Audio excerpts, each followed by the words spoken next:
இது இந்த மீன் பாருங்கள், நான் செவ்வாய்க்கிழமை ஒரு வீடியோ போட்டிருந்தேன். நான் ஃப்ரிட்ஜில் வைக்க போகிறேன்னு சொல்லிட்டு 5 நாளாச்சு கரெக்டாக.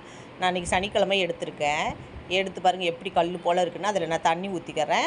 தண்ணி ஊற்றி ஜில்னஸ் போனோடனே காமிக்கிறேன். பாருங்கள் எப்படி ஜில்னஸ் போயிடுச்சு, அப்படியே ஃப்ரெஷ்ஷாக இருக்குது. 5 நாள் கழித்து நான் எடுத்திருக்கேன்.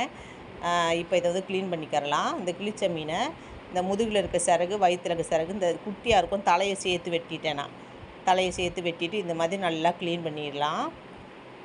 க்ளீன் பண்ணிவிட்டு எல்லா மீனையும் நல்லா வந்து பாருங்கள் தண்ணி எப்படி ரத்தமாக இருக்குதுன்னு சொல்லிட்டு, அதனால் 1 வாரம் வரைக்கும் வச்சா மீன் அப்படியே ஃப்ரெஷ்ஷாக இருக்கும்.